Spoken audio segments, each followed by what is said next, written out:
हमारे चैनल को सब्सक्राइब करने के लिए सब्सक्राइब के इस बटन को ऐसे दबाएं, फिर नोटिफिकेशन पाने के लिए इस बेल आइकन को ऐसे प्रेस करें और नोटिफिकेशन को ऑन कर लें।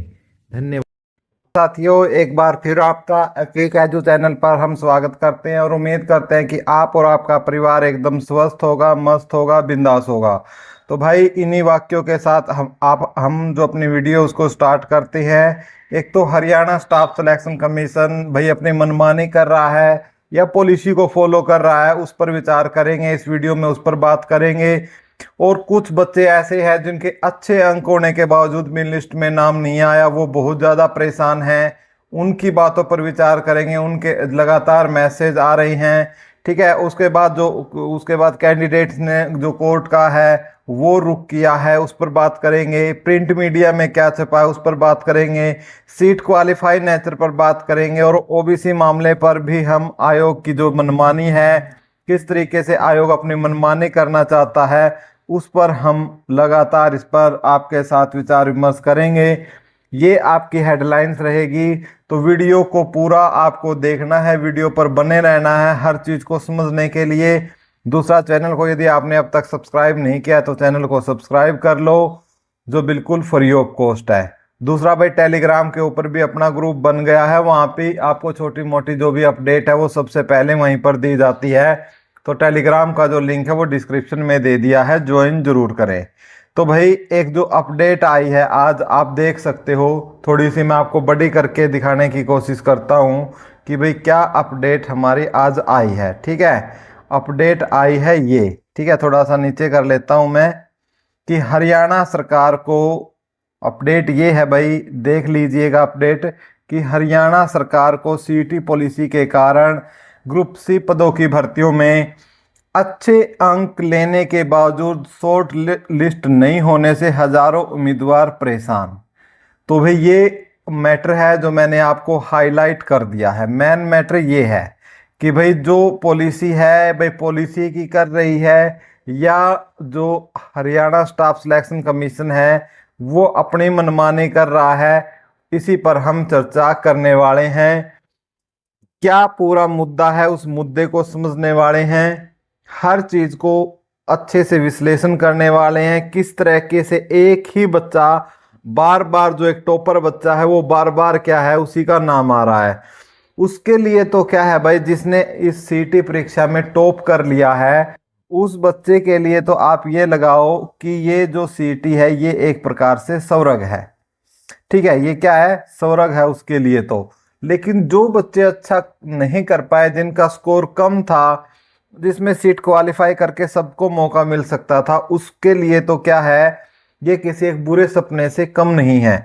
उन्हीं बातों को हम देखेंगे कि हरियाणा कर्मचारी चयन आयोग ने पद और कैटेगरी अनुसार की शॉर्ट लिस्टिंग, यानी जो जितने पद थे और जो कैटेगरी थी, पर्टिकुलर कैटेगरी में कितने पद थे उसका 4 गुना इन्होंने किया है। बेशक से रिपीट होता रहे। परेशान उम्मीदवारों ने पंजाब और हरियाणा हाईकोर्ट का किया रुख, ठीक है, यानी पंजाब और हरियाणा हाईकोर्ट का रुख करने के लिए मजबूर हुए हैं। अब मैटर क्या है, थोड़ा सा उसको भी हम समझ लेते हैं कि भाई मैटर क्या है। मैटर जो है आपका, मैं थोड़ा सा आपको और थोड़ा सा कर देता हूं जूम इसको, और समझने की कोशिश करते हैं कि हरियाणा सरकार की कॉमन एलिजिबिलिटी टेस्ट पॉलिसी के कारण ग्रुप सी पदों की भर्तियों में अच्छे अंक लेने के बावजूद हजारों उम्मीदवार नॉलेज टेस्ट में वंचित हो गए हैं बैठने के लिए। सीटी पॉलिसी में प्रावधान है कि पदों और कैटेगरी का 4 गुना उम्मीदवार शॉर्टलिस्ट होंगे, मगर इस नीति को हरियाणा कर्मचारी चयन आयोग ने लागू किया तो एक पदनाम एक समान योग्यता वाले पदों की संख्या से 4 गुना उम्मीदवार शॉर्टलिस्ट नहीं हो पाए। रीजन मैं आपको बताऊंगा क्यों नहीं हो पाए, यहां भी उसको बताने की हो सकता है प्रयास किया जाए। इससे हजारों उम्मीदवार परेशान हैं। हजारों उम्मीदवारों ने दैनिक सवेरा के पास मैसेज भेजकर आग्रह किया कि उनका यह महत्वपूर्ण मुद्दा मुख्यमंत्री नायब सिंह सैनी के संज्ञान में लाया जाए। इन परेशान उम्मीदवारों ने बताया कि उन्होंने अपनी गुहार मुख्यमंत्री से लेकर आयोग तक लगाई है, मगर उनकी समस्या का समाधान नहीं हुआ है। इसलिए अब वे पंजाब एवं हरियाणा हाईकोर्ट का रुख कर रहे हैं। उनकी मांग है कि जैसे जूनियर इंजीनियरिंग में जो ये लिखते हैं, ठीक है, इंजीनियर इलेक्ट्रिकल या पटवारी या कलरक के अन्य एक जैसे पदनाम वाले पद हैं, उनकी संख्या जोड़कर कैटेगरी अनुसार उम्मीदवारों को शॉर्टलिस्ट किया जाना चाहिए।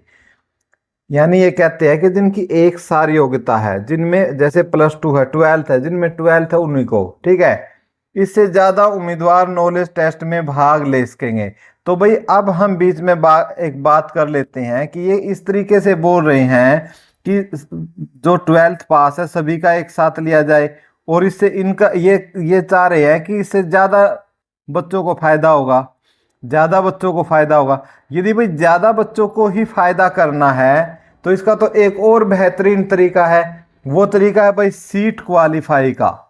भाई सीट क्वालिफाई किया जाए, ठीक है, और यदि सीट क्वालिफाई करता है, यहाँ तो क्या है, हजारों बच्चों को ही फायदा होगा, ठीक है, या तो हजारों बच्चों को ही फायदा होगा, और यदि सीट क्वालिफाई होता है तो लाखों बच्चों को क्या होगा, बच्चों को इस चीज का फायदा होगा, ठीक है। तो सीट क्वालिफाई ही क्यों नहीं, ये भी एक महत्वपूर्ण है। हम इस बात का पुरजोर विरोध करते हैं कि जो ये बच्चे कह रहे हैं और इसको लेकर कोर्ट में जा रहे हैं, ये बिल्कुल हम इसको गलत मानते हैं।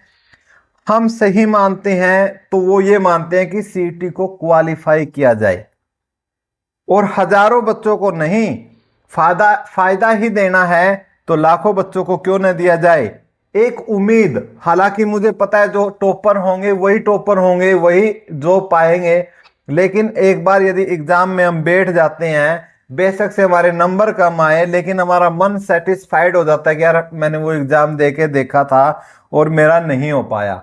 मेन प्रॉब्लम होती है जब हम किसी चीज को पा नहीं पाते, यानी कोई चीज के हमारे पास हसरत है। अपने घर में क्या है, बाइक है, तो हमें अपनी बाइक की कदर नहीं होती क्योंकि वो हमारे पास है। हमारे पास गाड़ी नहीं है तो हमारी लालसा होती है, यार शायद हमारे पास गाड़ी होती, मैं ये करता वो करता, अपनी बहन की कोथड़ी दे के आता। तो इस प्रकार क्या हमारी जो भावनाएं हैं आगे से आगे जागृत होती रहती हैं, ठीक है। इसका ये नहीं है, तो इसलिए क्या भाई इस तरीके से अच्छा है कि इसको क्वालिफाई ही किया जाए, ठीक है। तो ये इन्होंने आधार बनाया है कि भाई नॉलेज टेस्ट में बैठा जाए, ठीक है।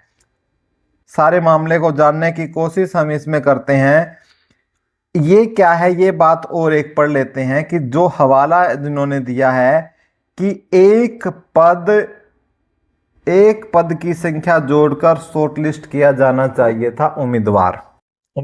ये कहते हैं भाई उम्मीदवार भी क्या है, पक्के ये लगाओ कि सेल्फिश है।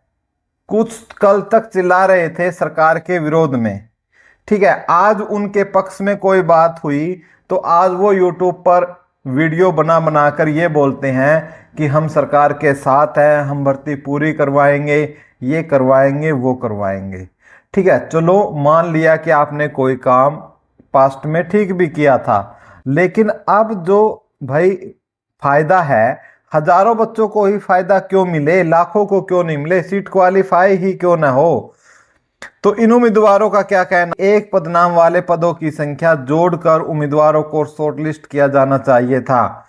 उन्होंने उदाहरण देकर बताया, कैटेगरी नंबर 2 DHBVN के कैटेगरी नंबर 3 विकास एवं पंचायत विभाग में जूनियर इंजीनियर सिविल के 446, category number 5 Haryana dairy development federation में जूनियर इंजीनियर सिविल के 2, कैटेगरी नंबर 7 में हरियाणा पर्यटन निगम में जूनियर सिविल के 5 पोस्ट, ठीक है, 5 पोस्ट, और कैटेगरी आपकी नंबर 8 हाउसिंग बोर्ड में जूनियर इंजीनियर सिविल के 13। और आगे ये कैटेगरी की बात बताते हुए कहते हैं कि कैटेगरी नंबर 9 अन्य कैटेगरी में अलग अलग विभागों में एक समान पद है और उनकी संख्या अलग अलग है। आयोग को करना चाहिए था कि जूनियर इंजीनियर सिविल या जूनियर इंजीनियर इलेक्ट्रिकल या जूनियर इंजीनियर मैकेनिकल के सभी पदों की संख्या जोड़नी चाहिए थी, तब कैटेगरी अनुसार 4 गुना उम्मीदवारों को शॉर्टलिस्ट करना चाहिए था। मगर अब कैटेगरी अनुसार पदों की संख्या अनुसार शॉर्टलिस्ट किया गया है। इससे एक ही उम्मीदवार एक समान पद के लिए बार बार रिपीट हो रहा है। तो भाई हम तो ये कहते हैं, जब पॉलिसी में ये लिखा है तो रिपीट होने दो। ठीक है भाई, पॉलिसी में ये लिखा है चलेंगे, ग्रुप वाइज होगा, सीटी नहीं होगा।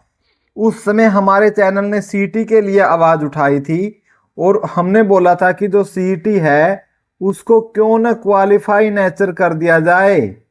ठीक है, उस समय जो यही बच्चे थे जो आज ये बोल रहे हैं कि रिपीट नहीं होना चाहिए, कोर्ट में जा रहे हैं, इन्होंने क्वालिफाई होने से मना कर दिया था। ठीक है, इन्होंने मना कर दिया था क्वालिफाई के लिए, ये नहीं आए थे इस मुहिम में आगे, आज परेशानी में है। ठीक है, अब हजारों को फायदा क्यों हो, लाखों को क्यों ना हो भाई, फायदा फायदा हो तो लाखों को हो, सबको हो, और क्या हो, सीट क्या हो, क्वालिफाई हो। हम इसकी पुरजोर मांग अब भी करते हैं। ठीक है, या फिर जो चीज होगी वो सीटी की पॉलिसी के अनुसार ही होगी, उसके अकॉर्डिंग ही आपको चलना होगा। ठीक है, ये हमारी मांग है।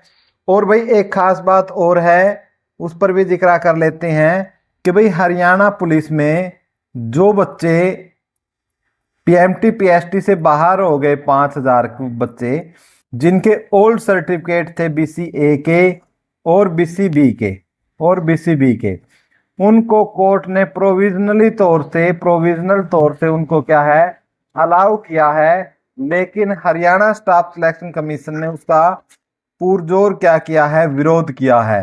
ठीक है, लेकिन अब इसकी जो नेक्स्ट डेट पर इसका जो अंतिम फैसला, जब तक आउटकम नहीं आ जाती इसकी, तो इनको इंटरिम रिलीफ दिया गया है। तब तक ये बोला गया है आयोग की तरफ से कि भाई, आयोग ने ये बोला है तब तक कि भाई इनको प्रोविजनल तौर से इनको अलाउ किया जाए।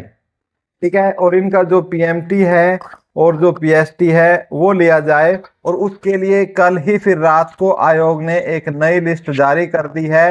वो नई लिस्ट आपको हमारे टेलीग्राम चैनल पर मिल जाएगी। और टेलीग्राम चैनल पर हम आपको बता देते हैं कि टेलीग्राम चैनल को कैसे ज्वाइन करना है। उसका लिंक हमने डिस्क्रिप्शन में दिया है ग्रुप का। ठीक है, वहां जुड़ जाइए, वहां आपको सारी पीडीएफ और एजुकेशन से संबंधित सारी जो खबर है वो हर एक दी जाती है। और हर प्रकार की जो इंडिया में भर्ती निकलती है उसकी इंफॉर्मेशन वहां दी जाती है। और यदि आपको नोट्स या स्टडी मटेरियल्स चाहिए, उसके लिए आप हमारा चैनल ज्वाइन कर लो। आईएएस लेवल तक के जो नोट्स हैं, नोट्स आपको वहां पर प्रोवाइड किए जाते हैं। तो भाई वीडियो आपको कैसे लगी, वीडियो अच्छी लगी हो तो वीडियो को ज़्यादा से ज़्यादा शेयर करें, लाइक करें। और आपने अब तक चैनल को सब्सक्राइब नहीं किया तो सब्सक्राइब कर ले, जो बिल्कुल फ्री ऑफ कॉस्ट है, जिसके लिए आपको एक सिंगल पैसा भी नहीं देना।